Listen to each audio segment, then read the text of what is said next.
Great. If you would be so kind to just tell us where we are and the significance of this space to Newark's history and Newark's memory.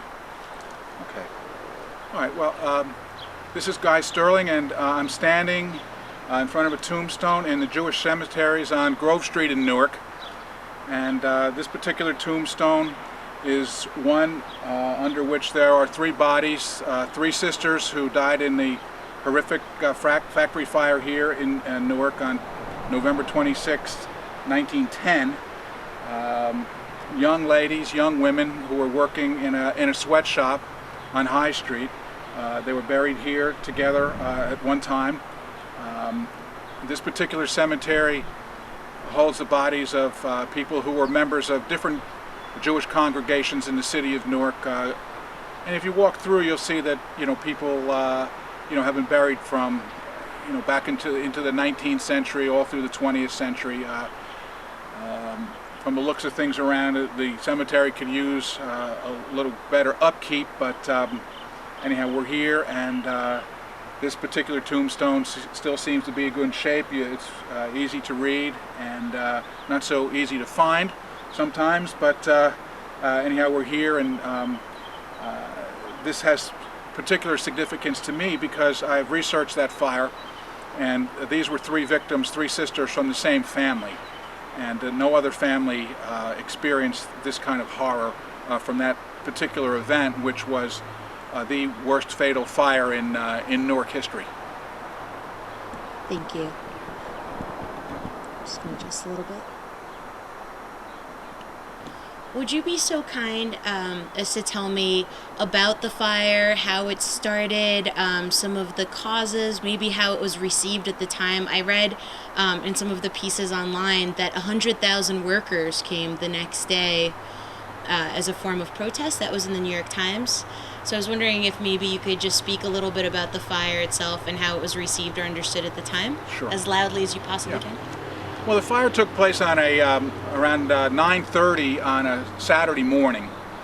There was a sweatshop on the fourth floor of what had been an industrial building, and actually still was an industrial building in Newark. At one time, it had been called the Newark Foundry Company, Newark Machine Company, and it was a major foundry in not only in the city of Newark but on the East Coast. And as time went on, that particular space was broken up into different spaces for different uses, and the top floor was rented out by two brothers from New York City, the Wolf brothers, and it was a sweatshop. It was a place where they made cotton nightgowns, muslin nightgowns, and right below it were two incandescent lamp companies, and there were a couple paper box companies and also a machine shop also in the building that were leasing space.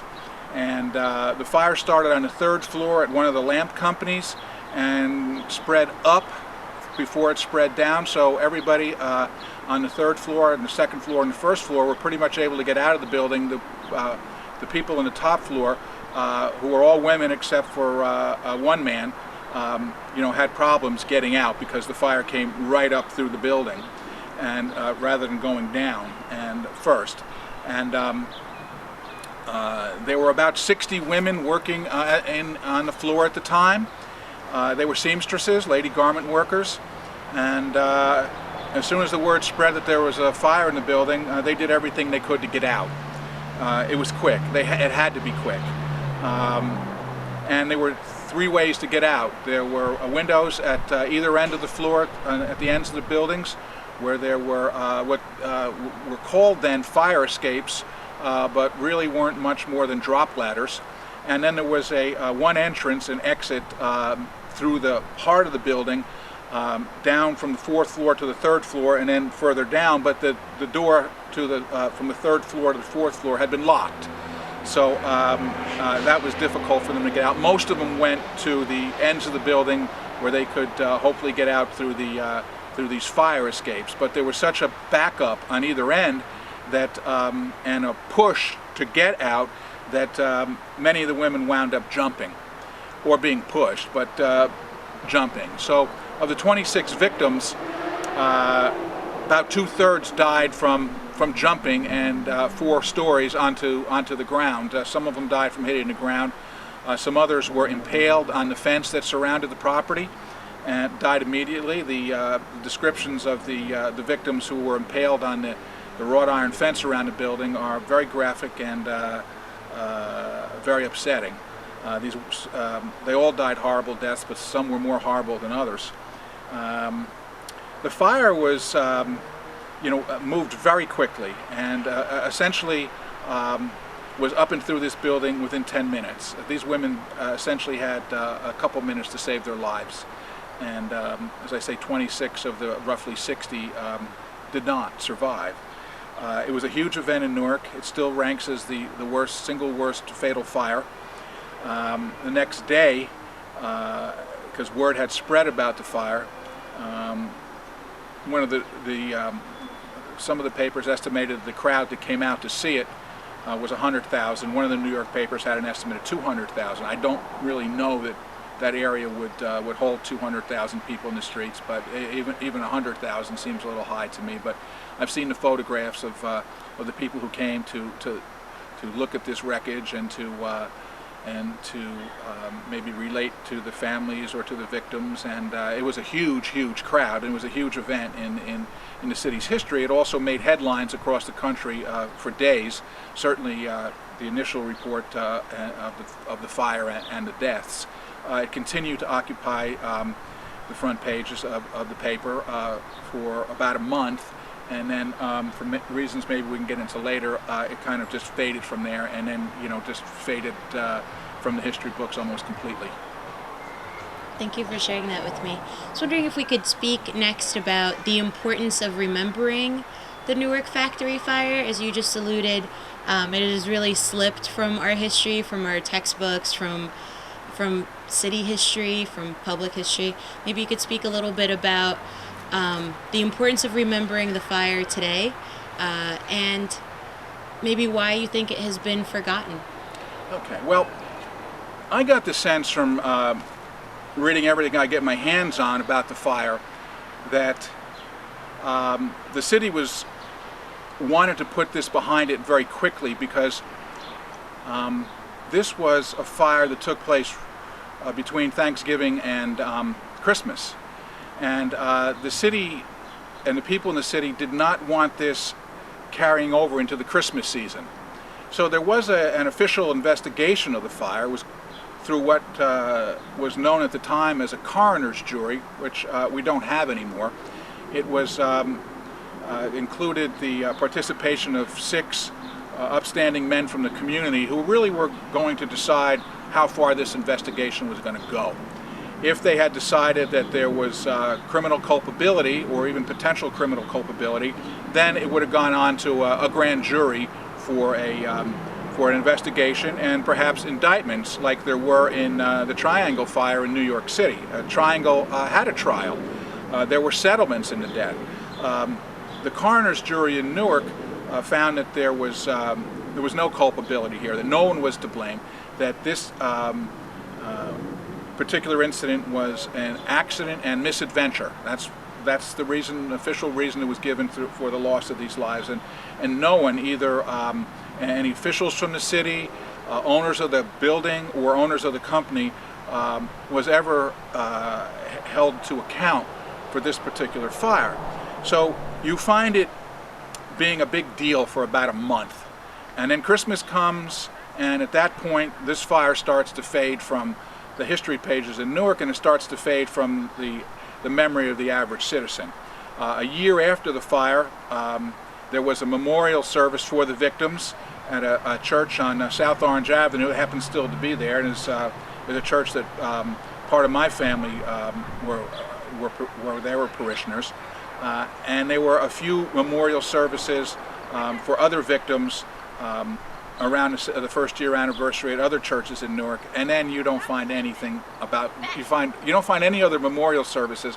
What you do find here and there, because some people did survive the fire, you do find when people died later on in life for whatever reasons, that it might be noted in their obituaries that they had survived the High Street factory fire of 1910, but you don't find any mention of the fire really much beyond the first year. And from that time afterwards, you really would only find this fire listed in Newark's journalism or history when you'd see a listing of the 10 worst fires that Newark has ever experienced. And this would be on there with essentially the same description repeated over and over again. And that continued on up into 1960, which would be the 50th anniversary of the fire. And after that, those stories stopped being written because, after the 50th anniversary, what is there but the 100th, really? And you don't really find much mention of this fire in any of the newspaper articles, and there really weren't that many books that look back upon it as a major event. But it was a major event, and there's no question that it was a major event in the way that it impacted public safety. And there are a couple of reasons why I think this fire needs to be remembered. First and foremost, of course, is the victims. This particular family suffered horrendous loss that no family should ever suffer. Weren't compensated a penny. Had to live with this tragedy for the remainder of their lives. Something probably their relatives passed down to their children and to their children's children. Something like this never escapes a family, and they live with it, and it's a scar for as long as a family has survivors or as generations move on. But also there were very significant changes to how buildings were constructed, what they needed to have, how fires could be prevented, how people could escape if there were fires of any nature inside a building, that certainly came about in the state of New Jersey as a result of this fire, but also came about, I believe, elsewhere in the country as a result of this fire. This fire got the attention of this country, which was still building, still growing, still using cheap labor, immigrant labor primarily, to produce the goods that it sold. And finally, some thought had to be given to, well, how do we protect these people in the workplace? And my position would be that this was one of the seminal events that brought about that level of consciousness. And for that reason, it should be remembered as well. Thank you. Can you speak a little bit about your personal journey? I know that you are the person that is bringing this history and this story to light today. You've worked so hard to have it be commemorated and remembered for the 100th anniversary. I was wondering if you could talk a little bit about how you first came upon this event and what really galvanized you to have it be remembered for the 100th anniversary. As loudly as you can, please. Sure, yes, absolutely. Beautiful night, It is. Well, I live in the neighborhood where this fire took place. It took place right up around the corner from me. When I moved into the neighborhood, it was an empty lot. And there were stories just people would mention once in a while where that's where the fire was, or something bad happened there without very much of any detail. Well, there was one member who lived in a neighborhood at that time who had a couple of the old magazines from 1910 where this fire was pretty detailed in articles, and I read those, and it just caught my interest. And of course, I'm a journalist. I've been a journalist my entire life. I still consider myself a journalist. So it got my attention pretty quickly, and I figured, well, okay, let's do something that would commemorate a major anniversary of this fire, because then perhaps it could get the attention of other people. If we did something on the 62nd anniversary of the fire, it might not have the same kind of impact as something on the 50th, 75th, or 100th. So I basically waited till the 100th anniversary in 2010. And I started very early in that year, putting together not only a program for the Newark History Society about the fire, that it was a PowerPoint presentation with photographs of the fire, of some of the victims, of some of the key people in the investigation, or key people in city government at the time. And I gave that presentation, and I also organized a commemorative event at the site on the actual 100th anniversary. Now, it happened to be on the Friday, I believe, after Thanksgiving in 2010, and some people said, well, let's do it on the Saturday afterwards, or let's do it, when we can get more people. And I said, no, you have a 100th anniversary of something this significant. You do it on the date. And I not only insisted that it be done on the date, I insisted that it be done at the exact time. And I was able to get a lot of cooperation in the city, which I was very happy for. And we got the fire department to come out. They brought some of their equipment. They put a big ladder over the site. The site itself has been fenced off. We didn't necessarily have to get on the site, although we did walk on the site that day. Because it had been raining pretty steadily for a few days before that and was muddy, we had the street closed off and had it on the actual street itself. We had a tent. We had a number of public officials in Newark come out. We had the Essex County Executive, we had the Essex County Sheriff, we had the Police Director, we had officials from the Fire Department. We had 100 plus people come out to the event that day, and we did pattern our ceremony somewhat after the triangle ceremony that's held every year in New York City, where we read the names of each of the victims and had the fire bell rung after their names. And then people got a rose and took a rose from the tent over to the site and laid it anywhere they felt on the site was appropriate. It was very touching. It was very appropriate. I was very happy to have the level of cooperation that I got from the city and from the county. And it's the kind of thing you do. It's the right thing to do. Fortunately now, the building, these women will be remembered forever in a historical landmark historic marker that's going to be put up on the property. We're looking for that dedication either later this year or next year. There's the Mormon Church has owned the property for a number of years now, and is currently in the process of building a church on that site. And they have committed to putting up an historic marker on the site. I had approached them about that originally. They were very receptive, and they maintained that their level of enthusiasm for doing that. And I recently received an email saying that the project is now at the point where they can start thinking about that marker, and they want to move ahead with it. At their insistence, we're putting the ages of the women rather than just simply their names, and I think that's very nice too. The women ranged in age from 16 to 60. Most of them were in their 20s. Most of them were childless. They came to work. It was a job. It was not an easy job. They sewed cotton nightgowns, and what had happened was that the company was trying to get more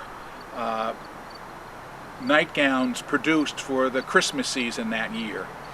And that previous September, the city inspector had been in and had certified that particular floor for 60 occupants. Well, at the time that was fine, but when the Christmas season started to roll around, the owners of the nightgown business, they wanted more workers there to pump up the production, and they offered the women at the plant a $2 bonus if they could bring in someone else to work there, and that person stayed 2 weeks.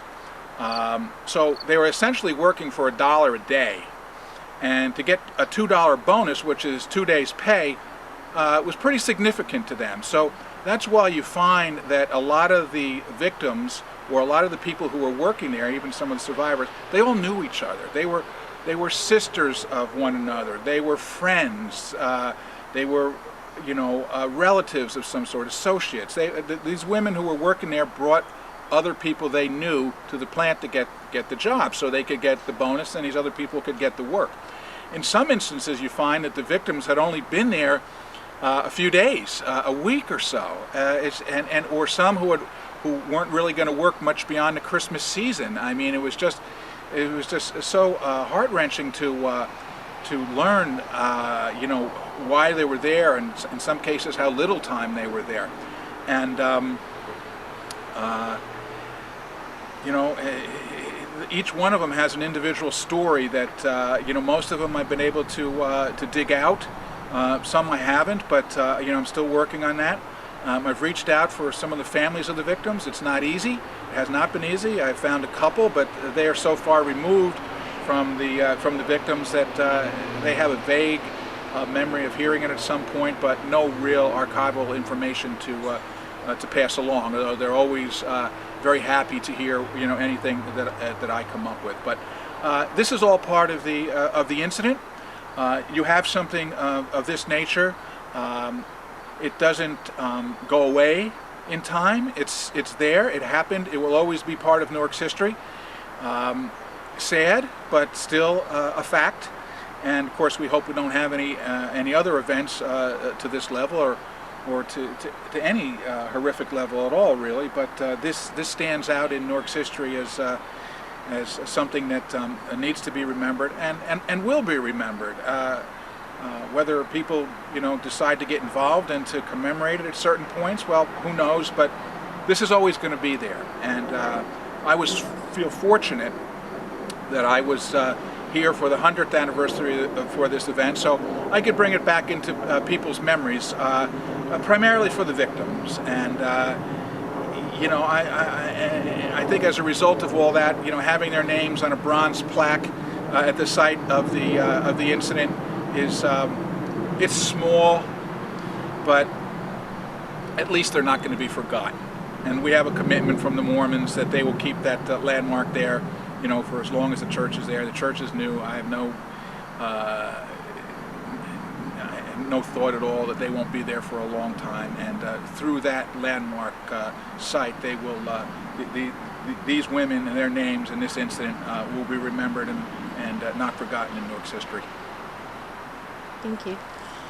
Are you okay? Are you tired? Yeah, fine. Yeah, okay, sure. Great. That was excellent. I was wondering if we could speak a little bit. In my experience of interviewing folks for the New York City Triangle Coalition, part of the Remembrance Coalition is a great deal of support from the Italian American community, from the Jewish American community. For example, one of the performance pieces is done by a dance troupe that does traditional Italian folk dance.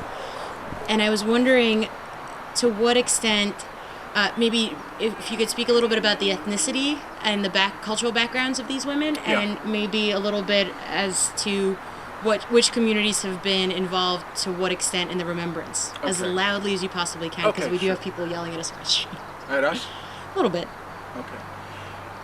Well, these victims were primarily English, Irish, Scottish, Italian, and Eastern European. Their religious affiliations were Catholic, Methodist, Presbyterian, and a few Jewish. They really were a mix of Newark's population at the time. I find there were no black victims in this fire, but other than that, it was pretty much a mix of Newark's white population. Unfortunately, there have been no ethnic organizations that have stepped forward to get involved in remembering this particular event. But there's always hope. Certainly now that the Mormons have stepped up and will be remembering it and are putting an historic site there. I'm hoping that will prod people's memories, prod people's consciousnesses, and their consciences, and maybe at some point down the line, I'd like to do something again at some point, but no one lasts forever, and this, the baton's going to have to be passed to somebody else later on, and I'm making certain that I'm leaving enough behind so that years from now, people will will remember this event and know exactly what it was and what this generation did to remember it. And I think that's important, because if you have something as significant as a 100th anniversary that gets forgotten, that makes it easier for someone else down the line to say, well, if they didn't care then, why should we care now? And so I wanted to kind of to remember this in part because I wanted future generations to remember it as well, and to know what we did, and maybe do it different, do it better, do it in their own way, so that these women are not forgotten. And this event isn't forgotten, and its impact isn't forgotten. This was a significant event in the history of New Jersey, and I think also in the history of other states and jurisdictions in this country, for what resulted from this fire, the changes that were made, that started to put worker safety much more in the forefront of people's minds. How can we protect these people? They're there, they're working for us, they're making things for us, they're helping this country grow and build. We got to be a little bit more conscious of how they're treated. We can't have them locked in rooms on top floors of buildings where they can't get out. We have to have fire escapes that they can use. We need fire drills ahead of time so they'll know exactly what to do in this kind of thing. We need to have buildings that are built in such a way that they don't become fire traps within 30 seconds. So all those things can be traced back to this fire and to these victims. And so in time, I think this will be continued to be remembered, and as well it should be. And if that happens, I'll be very proud. And if I have a small part in it, and someone wants to remember me, well, okay, good too. But I'm just a catalyst. I'm just a facilitator for raising other people's awareness of what this event was all about. Thank you very much. I was wondering if you could speak a little bit about the unique lessons that the Newark factory fire has to offer our today. I know a lot of times when it's mentioned as a line within a larger narrative about the New York City Triangle fire. It's hard to find information about the Newark factory fire without it connecting necessarily to Triangle. I was wondering if you could speak a little bit about the unique lessons that we should learn from this Newark experience. I think the most important lesson we need to learn from this experience is that workers should never get the short shrift when it comes to their welfare on the job. We lived through a period in the 19th century where people fought very hard for better wages, better working conditions, better benefits. In some instances, people gave up their lives. And in this particular instance, while that wasn't a focus of what these women were doing, their deaths certainly, raise awareness about worker safety. But in that same era, there were, particularly in New York, there were, demonstrations all about, focusing more on the worker. These are people who are essentially giving their lives so someone else can have a mansion, so someone else can have a huge summer home or a yacht, or later on an airplane, or to live the good life. And the workers shouldn't be treated to the point where their safety is ever placed in jeopardy. And I think that's what needs to come out of this, that these women cannot have died in vain.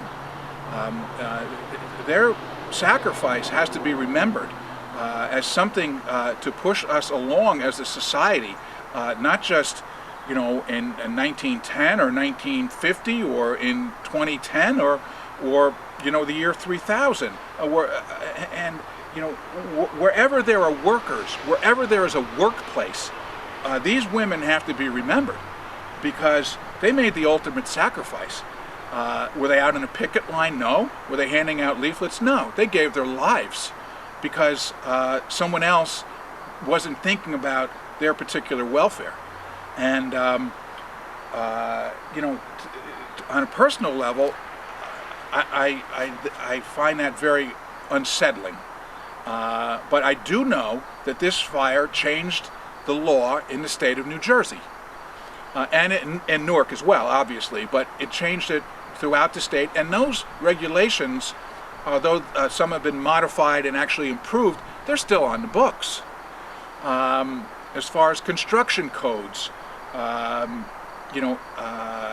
leaving buildings during fires, fire escapes, all sorts of things that weren't on the books. I mean, at the time of this fire, New Jersey's Department of Labor was very new, and it was feeling its way through. And this fire provided state labor officials with a textbook of what needed to be done. And from this particular fire, buildings all across Newark, all across New Jersey, all across the United States were inspected and looked at for how they fared in terms of safety precautions. And so it did raise the level of awareness in cities all across the United States. Now, unfortunately, it didn't come soon enough for Triangle. But if you read the investigative committee's reports from Triangle, you know that the members of the committee were very interested in that particular question when they interviewed and spoke with, at the hearings, the government officials in New York. They wanted to know, well, you knew about Newark. Why wasn't something done here? And I suspect that was a question that was asked all across the United States. You knew or you know about Newark. What are we doing here? And that's a legacy of this fire. That's a legacy of these women and their deaths, their sacrifice. That question was asked. 26 victims. Triangle was 150. Okay, you could understand why Triangle would get the bulk of the recollection these days. Of course, it was in New York, and this fire was in New York, but it was very extensively covered in the New York papers and all across the country for as long as the publicity lasted. I think if there had been someone held to blame for this fire, then perhaps that would have, helped people remember it and maybe enhanced its legacy to a degree. The fact that no one was ever charged with any crime here, the fact that no one was ever brought up in a civil suit here, I think in a way may have diminished the level of its recognition and awareness. But it doesn't diminish the level of the sacrifice, and it doesn't diminish the level of what brought on this particular incident. To me, it only enhances it, because this really was first. This was a first. This was America waking up and saying, we're a working class country, or we have a large working class and growing working class in this country that cannot be shunned, that cannot be pushed aside. They're building this country. They're making us what we are. They're making our products, and they're putting their lives on the line to do it. So what can we do to at least make sure that when they're on that job from 8, 10, 12 hours a day, 5, 6, 7 days a week, whatever it was, particularly back in those days, and it was to that extent in terms of hours, and the pay was, of course, very minimal. That message will go across the country that Newark was there at the forefront to bring about those changes. Thank you. And as a public employee, I think the lessons that we have to derive from this are so important, particularly today, at a time when it seems that workers have less and less rights. That's not to say that improvements haven't been made, but it seems like a particularly challenging time to be a working class person. Well, that's thinking about where this fire fits in today is something that I continually do, because I know that there were changes made as a result of this fire that benefited workers in Newark and across New Jersey and across the United States for years to come. And those changes are still on the books. In fact, they're ingrained in our consciousness now. You would not have a building put up today that was a fire trap like this building. You would not have a building today that would where doors would be locked, where people couldn't get out. You go into buildings, they're now diagrams of how to escape buildings. They're fire drills. There are all sorts of different material that are used for the construction of buildings. So, in essence, yes, what happened in Newark that day with these victims is something that's been ingrained in how we deal with workers. But there is the greater issue of just how we deal with workers generally. And I think there has been a period here over the course of the last a number of years where workers' rights, workers' safety, workers' compensation has all been kind of pushed to the back burner. Maybe not so much in terms of construction of buildings, because you couldn't have a fire like this today with 26 victims without lawsuits being filed the next day. There was never a lawsuit filed as a result of these deaths in Newark or the injuries. But yes, we need to think more about worker safety. We need to think about workers. They're human beings. They have lives. They have families. They have expectations. They have rights. They shouldn't be pushed to the back burner. They need to stay in the forefront of all of our thoughts, and not just here in the United States, but all across the world. I mean, yes, this changed things for better in the United States, but we hear of incidents all the time about workers' conditions in Southeast Asia or South America, or all sorts of places in the world where they're I guess the case could be made that they're maybe even far worse than what happened here in Newark in 1910. So to that degree, yes.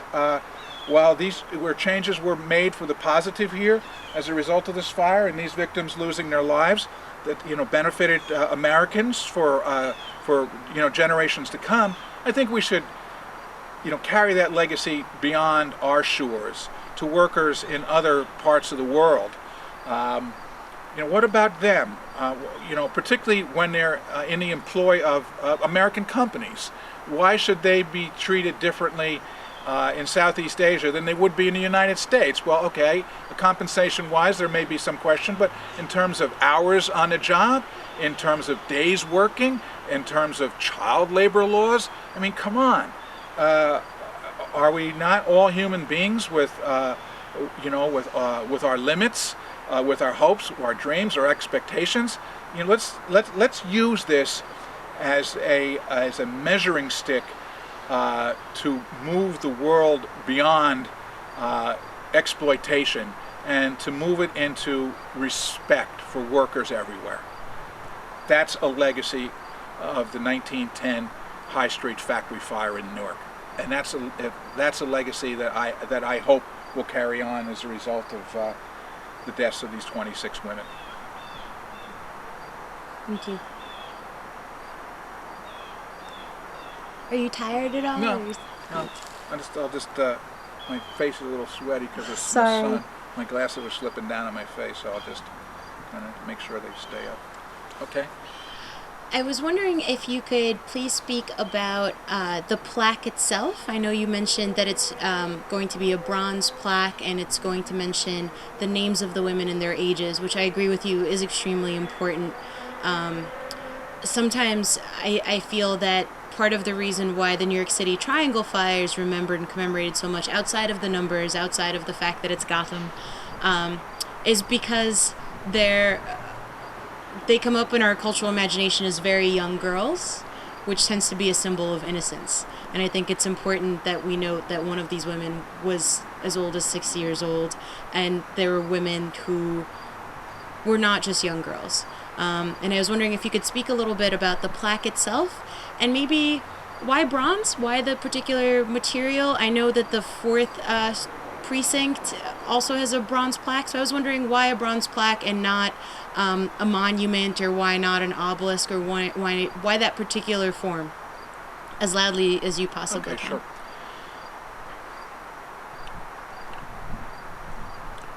Well, the historic marker that's going to be put up to remember the victims and to remember this incident will be bronze on a brick platform.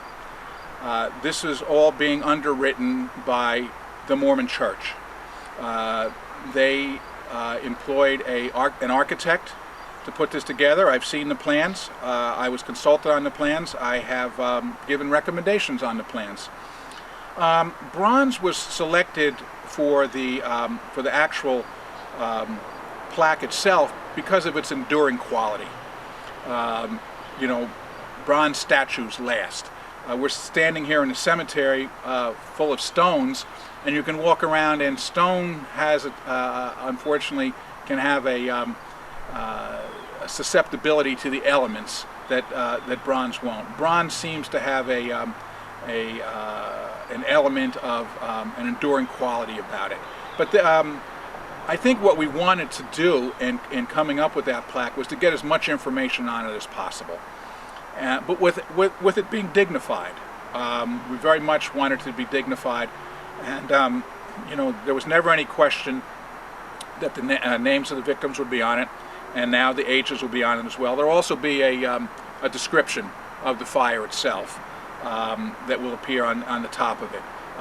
It's going to be very nice. I've seen not only artist renderings of it, I have seen you know, the diagrams, the blueprints. I have seen an actual artist rendering of the plaque and the size of it. It's not going to be small. It's going to be very significant, and it's all going to be underwritten by the Mormons who are nice enough to do this. Also, as part of the church that the Mormons are going to build, they're going to have a room where people can do genealogical research, so that anyone can go in. And if you know anything about genealogical research, you know that the Mormons have the greatest archive of genealogical material in the United States, and they're going to make their material available for people to come in and to use. And you know, Ancestry.com is nice, and census material is fine, and city records are fine. But if you really want to start on genealogical research, you know, one of the first places you would go to would be the Mormon archive. So that will be part of it as well. But this wasn't something they had to do. It's something they agreed to do readily, and that they've embraced, and they want to do, and that they're paying for, and that they understand the significance of the property that they own. They didn't know it at first, but when it was brought to their attention, they talked about it, and they came back and they said, you know, this is something we want to do. And I applaud them for that. I'm not Mormon. I make no value judgment about the Mormon religion, but in this particular case, I can tell you that I was very happy that they stepped forward and did that, because that particular piece of property, which is one of the most prime pieces of real estate in the entire city of Newark, it is right there as you come off 280 East into the city of Newark. As you turn on and get into the city, it's the first thing you face when you come under the railroad tracks. There could have been a Burger King there. There could have been a McDonald's there. There could have been the expansion of Rutgers. There could have been 100,000 different things on that property. And I would bet you that very, very few would understand the significance of that land and the significance of this event. And so, in a way, I really feel blessed that there's a church there. Not only that the church, the Mormons are going to put an historic marker there, but now this property becomes sacred property. It's now a church. No, none of these victims were Mormons. But this is property that, in my mind, deserves to be sacred ground. And having a church there fit in. I didn't realize that at first. I thought about this property early on when I saw what was going to happen to it, that it was, you know, it was for sale and it was going to change hands. And I'm thinking, well, Newark can really, you know, benefit from this property. This is like the first place you come in off a major highway, the first parcel of land you come on. You know, what could you do with it? There's all sorts of great things could be done with this property. But then when I really started to think about it and the significance of the fire, I felt that the church is the right use for that property. And it's going to seem out of place to a lot of people when it's open. And I'm sure people are going to talk and say, what the heck did Newark ever allow that property to become a church for? What is this all about? But I'm proud it's a church. And I'm happy it's a church, because that way, you know, this fire will be remembered and these victims will be remembered. And I haven't asked them, and I don't know what the Mormons intend to do regarding a dedication ceremony. I'm sure they will have something in line with the historic marker. But I wouldn't be surprised if on that date, November 26th of each year, that in some way, some small way, and maybe bigger ways on significant anniversaries, that that church will be a place where people can go, people of all religions can go, all faiths or no faith can go and to remember this fire, remember the victims. And I hope that will happen, and I hope that will serve as a prod for people's awareness, so that they will want to find out more about this fire on their own, or maybe the families of more of the victims will come forward, even if it's 3, 4, 5, 6 generations beyond. I fully believe that there are people out there who know that their families were victims in this fire, members of their families were victims in this fire. I would love for them to come forth. I would love for them to participate in events surrounding the fire. I know they're out there, and I think the church can be a meeting place and a gathering place for that, so that in future years we won't have to make an application with the city to close it down and then go and sit down with the police department for an hour and say, okay, this is why we're doing this, and then the same with the fire department, to get them to bring their even the fire department wasn't aware of this fire, which was a little surprising to me. But and they brought their equipment. But now that we've done it, and there's going to be a place and a marker, I think remembering it will be easier, and I hope remembering it spreads across a wider spectrum, not just of Newark, but New Jersey as well. Thank you. I was wondering if we could spend a little bit of time talking about why we're here at this particular location. If maybe you could tell me a little bit about the Gottlieb sisters. I'm just going to take 1 second. Sure. Hoping that somebody turns off that motorcycle, but that's one of the joys of filming outside. I'm moving. Probably Give me a not. second just to... I'm standing in front of the tombstone of 3 sisters who died in the fire. Dora, Minnie, and Tilly Gottlieb. Not a lot known about them. We don't know whether one of them was working there and brought the other 2 in, or whether they'd been working there, for a while themselves. They have ages that are listed on the tombstone that are different from the ages that are listed in the newspaper, in their obituaries. But they were all young ladies, young women, and from the genealogical research that's available, none was married and none had children. But they did have other sisters. There were 3 other sisters and a brother and a father. And they lived in East Orange. Their father operated a what we'd call today a general store. And next to him, there was another home furnishing store that was also run by a Gottlieb, who I presume was a relative, was an older Gottlieb, perhaps the father's father. Right after the fire, the press coverage was very good, and there were more papers then than there are now.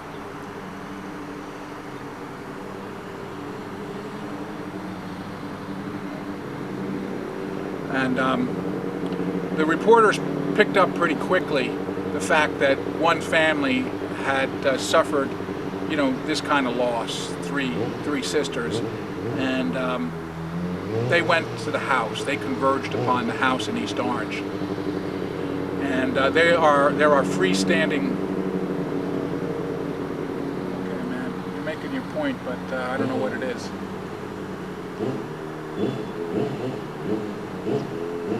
Okay, he wants to ride on one wheel, which I think Evel Knievel did about 30 years ago, 10 times better. Anyhow, as I was saying, the reporters went to the house, and there were freestanding stories in the paper about this family, but it really didn't include much information. The family did need some contributions for the burials here, and I'm assuming the headstone as well. but I've tried very, very hard to research what happened to the other sisters, and have not been able to find that. I've had people helping me with that, but we still haven't been able to run down any of the family members. We do know that the family stayed in the area for about 10 years, moving to Newark after that, and then really they kind of fade off the maps of the city directories and any other records that exist that are readily accessible. But I feel as though that there are still relatives of these victims out there who maybe even know about this, who I would very much like to contact and talk to. It's just that, you know, this far away from the event, it's you know, even using all the genealogical resources that I so far have been able to access has not been easy, but it's something that I still hope to do. Going back to the commemoration itself for the 100th anniversary, could you please tell me what the audience looked like? Who came out on this day, on this hour?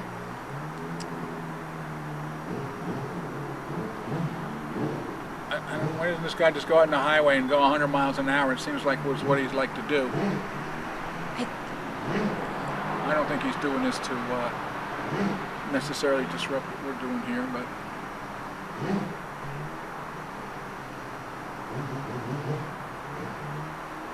oh, he's going. Is that him going? Oh, he's going in the garage. Okay. Okay. Well, the commemoration was held on November 26, 1910. Drew a crowd of about 100, 125 people. There were public officials there. There were residents of the James Street Commons, which is the neighborhood where I live and where the fire took place. There were historians. There were people who are very familiar with Newark's history or studied different aspects of it who came. And there were also some people from Triangle who came.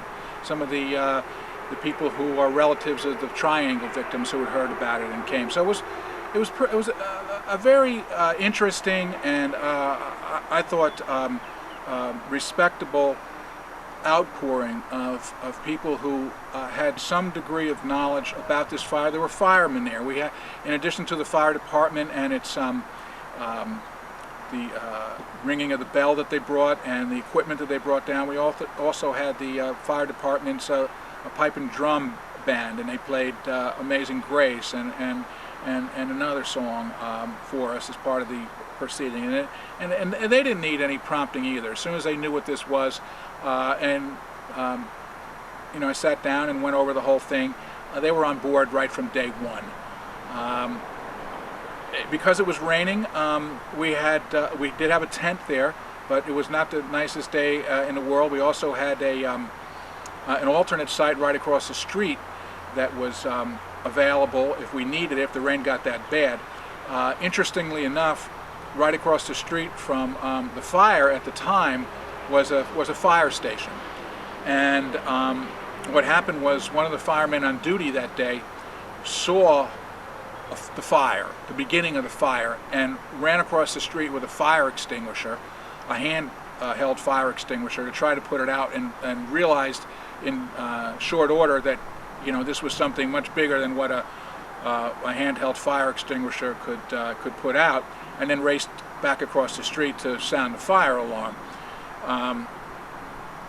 Well, that particular fire station is no longer there, but there was a replacement built almost right next to it that served as a firehouse in Newark right into the 1980s, and was subsequently taken over by a fraternity in Newark. I don't know whether it was a Rutgers fraternity or a NJIT fraternity, but not that it makes a difference. But we approached them about the fire as well, and down in the well where they would have kept the fire engines, the trucks, was still an open space that really the fraternity boys were using for storage. And we asked them if we could use that space for the ceremony if the weather got bad enough.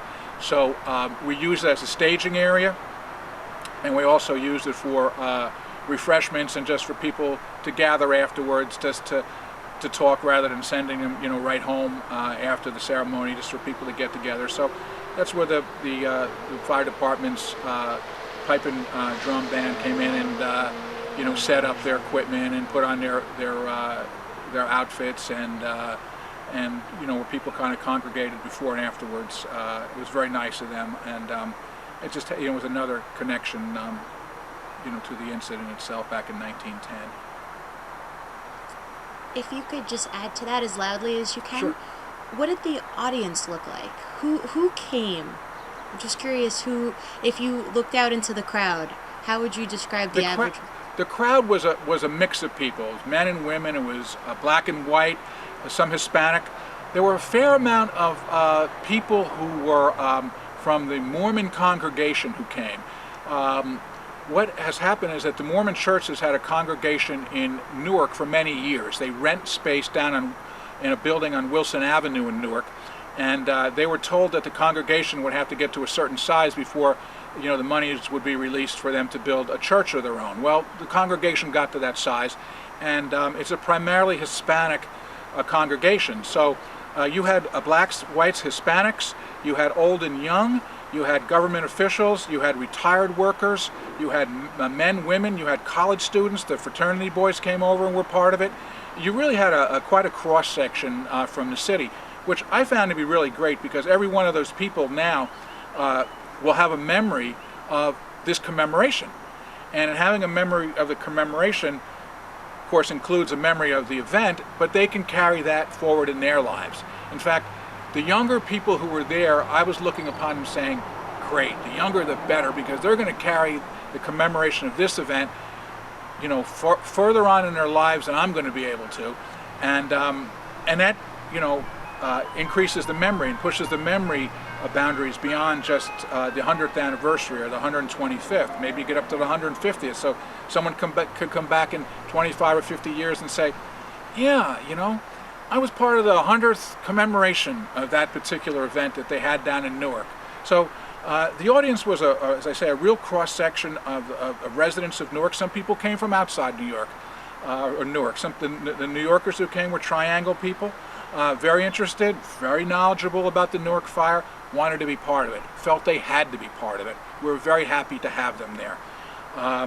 Again, history buffs, Newark history buffs, government officials, high-ranking government officials in the city of Newark and Essex County, the sheriff, the county executive, police director, fire department officials, police officials, just a real representation of many different levels and layers of public life in the city of Newark, both male and female, young and old.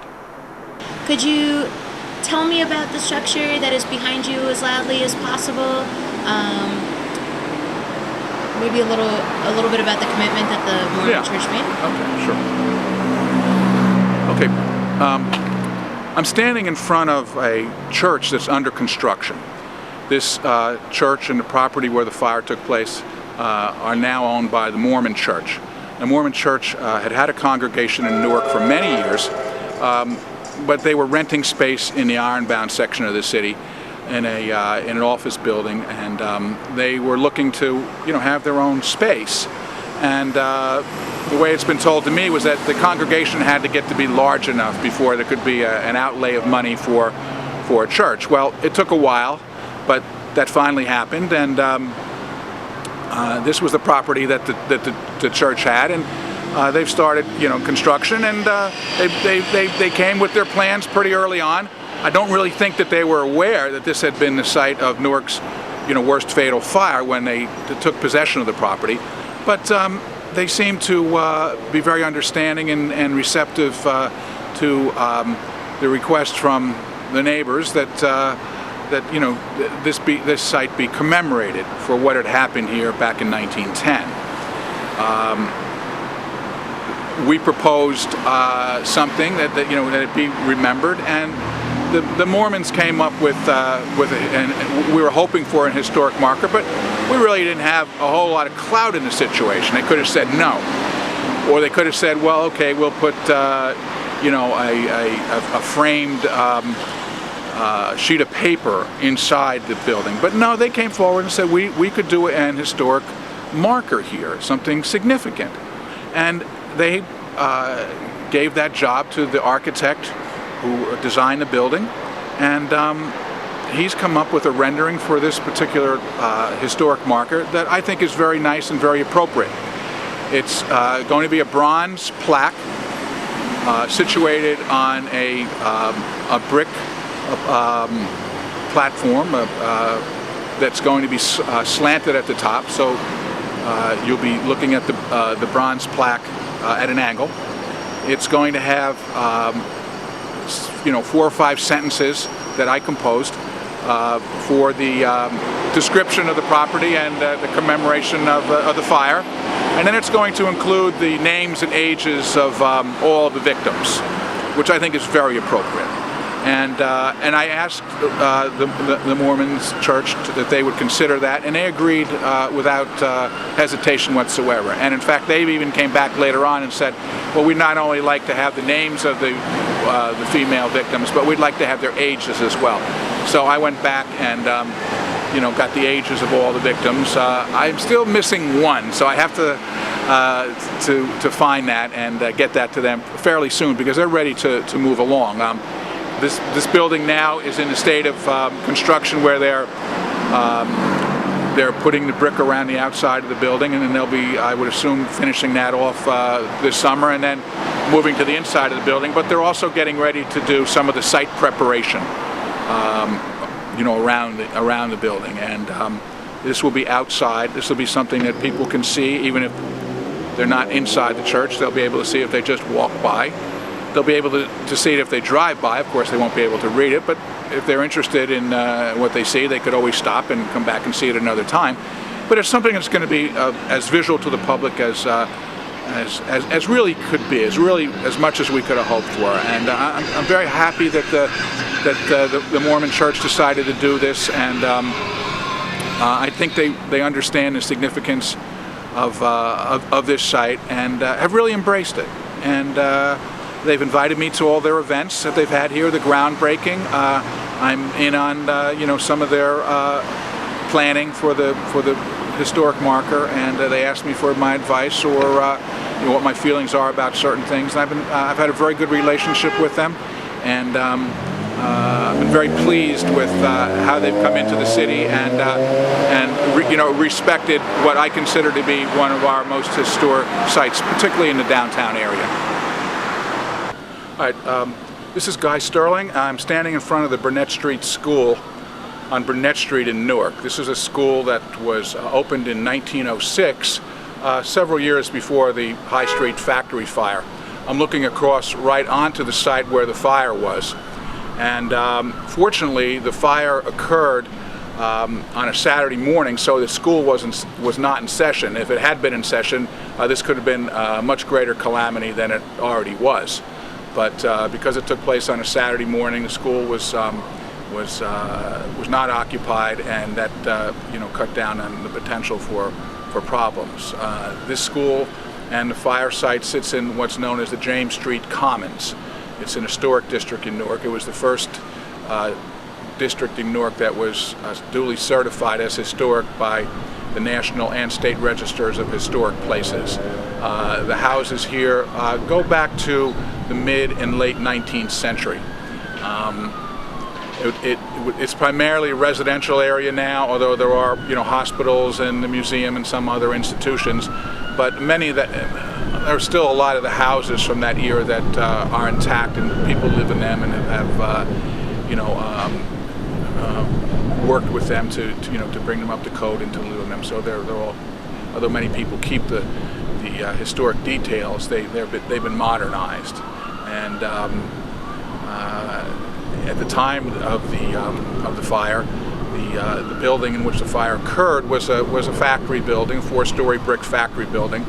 It's really only a couple blocks from the Broad Street train station in Newark, so that it was a place where people from New York or other places had easy access to. It was actually even the train station where Abraham Lincoln had used when he came to Newark when he was on his one trip when he was president. So it's a very old train station. Serves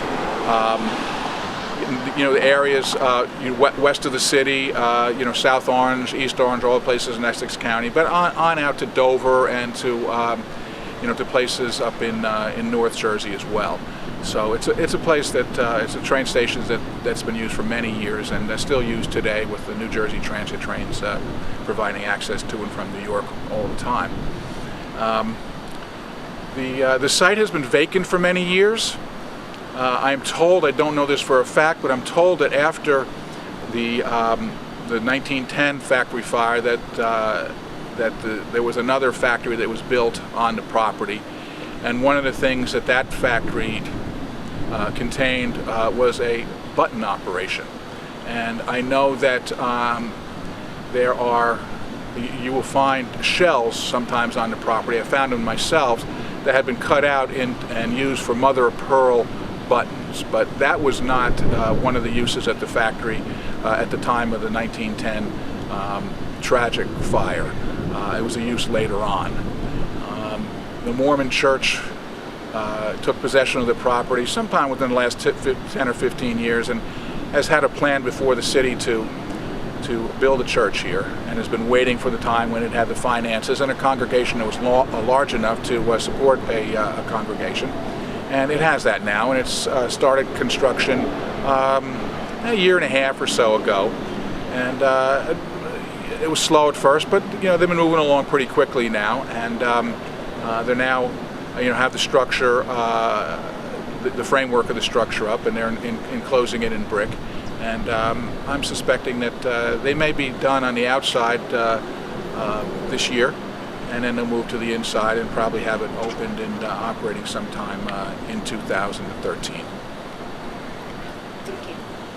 As loudly as you can, if maybe you could tell me a little bit about what this area looked like at the time when the factory was producing these cotton nightgowns. What was the area like? Because sometimes it's hard for us to imagine the hustle and bustle of this portion of Newark 100 years ago. As loudly as you can. Yeah. Well, this neighborhood at the time of the fire was a mix of residential and industry.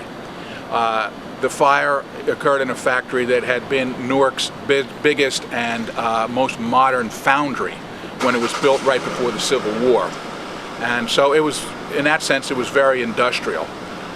There was also a brewery on the block, and some other buildings with industrial uses. But there have been some buildings that were there then that are still here. St. Michael's Hospital, for example, was up and running, and a portion of that hospital is still standing and being used. That dates back to the early part of the 20th century. The school behind me was dedicated in 1906. So there, it was a mixed neighborhood. But Newark was at the time was a city that was growing both in population and growing in industry. The population was growing there was one year where it grew by 100,000 alone. It was just a enormously popular place for people to come and to set up business and to get their family started. So it was not unusual to find a factory next to an apartment house, and that's kind of what this neighborhood was to some degree. There were also single-family homes, brownstones from the Victorian era. Late 19th century, early 20th century, but mixed in could be anything really, any sort of business, industry, heavy industry, if you want, in terms of a foundry. It was a time of growth, and people were looking for space for businesses and to live. So you had. You had people here both as residents and as workers in these businesses. There were also churches here. There were, every sort of business that a city would have: a morgue, bars, restaurants. Later on, when the Westinghouse factory came into existence and was, operating at full tilt, it was a very active and prosperous neighborhood with restaurants and bars. There was a movie theater. It was really just a thriving area that you would expect in a big, growing, populous city. All that's gone now. You still have the homes where people live. In my 25 years here, a number of homes have, when I first moved into the neighborhood, were vacant and abandoned, and people have bought them, and most of them rehab them, and they're living in them. There might be still a vacant building here or there that needs to be rehabbed. Sometimes, in this day and age, people like to warehouse buildings, thinking that maybe they'll make more off it later on. That doesn't particularly help a neighborhood, but there's not much you can do to stop it if they're paying their taxes and keeping the outside of the property up. But no, this neighborhood has gone through drastic changes over the course of the last century. It was probably more active and more industrious and more prosperous in previous years, but that's not uncommon for all of Newark, really. This is a city that the case can be made that peaked in the same era as this fire in the late 19th century, early 20th century, maybe in through the 1930s up until the time of the Depression, and thereafter when the industry started to either move or close or whatever, as industry changed, so did Newark very dramatically. So the neighborhoods change when the jobs move and people move out. So it's a neighborhood in transition. I think it was a neighborhood in transition then. It's still a neighborhood in transition now. Where it goes to, who really knows? A lot depends on how urban areas are seen in this day and age, but and whether people do come back to the cities, as we hope they will. The cities are, the urban areas are the great breeding grounds for people, for ideas, for energy. And then this country historically, that energy has been moved out to the suburbs and to the rural areas for the most part, and we're hoping that'll happen again, and Newark will experience that rebirth as well. Thank you. I was wondering if we could speak a little bit about gender. It seems that when people talk about commemoration, remembrance, they talk a lot about race, ethnicity, social class. I was wondering about what role gender played in these commemorative activities for this event. You mean for the 100th anniversary? Gender?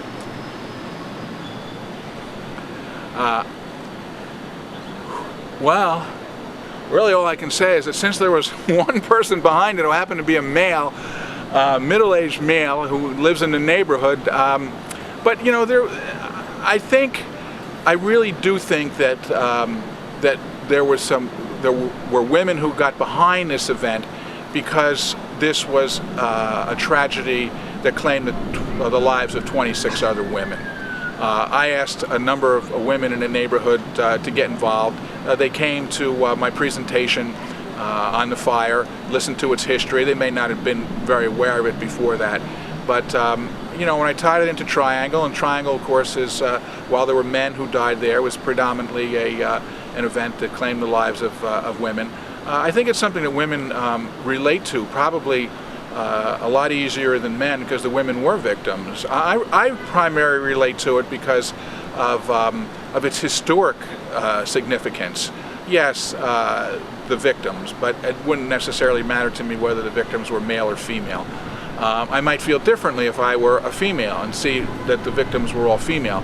I was looking upon this as for its historic significance and realizing that its historic significance had been lost in Newark, and that people really weren't aware of it and didn't know what had happened on this site. Now, this is a spot that's in a prime viewing area in Newark. I mean, people come by this site by the thousands every day. They drive their cars. It's in a very public spot, and they see a vacant piece of land, and I'm sure some of them were thinking, okay, what happened there? Because something happened everywhere in Newark. Every spot where there's a piece of vacant property, there was either an industry, there was a business, there was a home, there was an apartment house, there were lives there was something going on. And this was a pretty big piece of vacant property in really of prime real estate in the city, right as you come off Route 280. And so I'm sure people would drive by and say, boy, I wonder what happened there. What's its history? Well, I went back and looked at the history, and I'd even like to go back further in history. I'm I'm back into this site to the 1850s, and but you know, this is a city. It's 350 years old, so you know, there's going on a couple hundred years that I still have to look at to see what happened here. But it's always been in a prime spot, and it's always been something interesting here. And I think there's probably other interesting things I'm going to find out about this property as well. But as far as gender, I do think women relate to it better than men. But you know, there are people who look at it from the historical standpoint. This was the site of Newark's worst fatal fire. 26 dead, 40 injured. Hopefully we never have anything like that again. But one of the reasons we won't is if we remembered what happened here on November 26, 1910. Thank you. I'm just going to adjust. Sure. Could you, just wondering what your thoughts were on this. Newark is the third oldest city in America. Large city. I'm sorry? Large city. I don't know that it's the third oldest city. It's the third oldest large city. Okay. Third oldest. And don't ask me to define large. That's okay. I think we have to, it needs to be qualified. I don't think Newark is the third oldest city in the United States. But if you want to say large city, we can get away with that. Okay. Third oldest large city in the United States. And you told me about so many important historical moments that occurred here that seem to be missing from our general knowledge, our K-12 education. So I was wondering if you could speak a little bit about why so many of these important national moments that happen in Newark have fallen into historical amnesia or academic amnesia. I think that Newark suffers from an image problem these days. It's suffered from it, you know, certainly since '67 and the civil disturbances here, but and you know, the rate of crime that we have, particularly with starting with the carjackings in the 1980s and, you know, continuing on till today. But actually, the city's image started to suffer before that. There was always a problem here, at least in terms of some people's perception, with the heavy industry that Newark hosted here for many years. Newark was a place where you could conduct your heavy industry business and do something that maybe some other cities on the East Coast or maybe across the country wouldn't necessarily be receptive to in their environmental and other sorts of regulations. So Newark always had this image as you know, a blue-collar town, a tough town. It was a place where a lot of immigrants came, and you know, with some people there's a connotation there as well. And but at the same time, there was an era, the golden era of Newark, where the city was very prosperous, and not just in terms of New Jersey, but in terms of the country. This was one of the great cities of the United States. You can make that claim without any qualification. Where it stands now, well, it's certainly one of the oldest. It's certainly one that's put out great people. It's certainly one that has great transportation, has a lot to offer. Would you put it in the great cities of America today? I don't know. I'd like to think so. I personally would, but I don't think across the broad spectrum of Americans that maybe they'd see Newark necessarily in that light. Unfortunately, we have not kept up with our history, and I feel as though that is a question of civic pride. If you were to ask me what Newark suffers from more than anything today, I would tell you civic pride. And being aware of your history, to me, is part of civic pride. It's a key element, knowing what happened here when. And we don't have that. We don't teach Newark's history in the schools. We do have people still writing history books about Newark, and they will for years, because this is a history that's really, to my view, been untapped. Yes, you know, a lot of the big events have been written about and studied and researched, but there's so much else that goes on. I tell people there's not a block in Newark you can't go on or walk down the street today, and if you knew the history of that place or even individual buildings, you would be astounded at what happened there. And I do that once in a while. I'll take a building and I'll say, well, you know, who lived there? What happened there? Or if I'm in the library researching the microfilm, which I'm doing all the time, and it's had done great damage to my eyesight, I'll find something and that looks, maybe it's a paragraph or two about something that happened in a particular spot, and then I'll go back and dig from there. But it's a city that with great history. There are probably very few, only a handful of cities in this country that have the history of Newark. Certainly New York City and Chicago and San Francisco. But we're right up there, and we really haven't scratched the surface here. I think we will over time.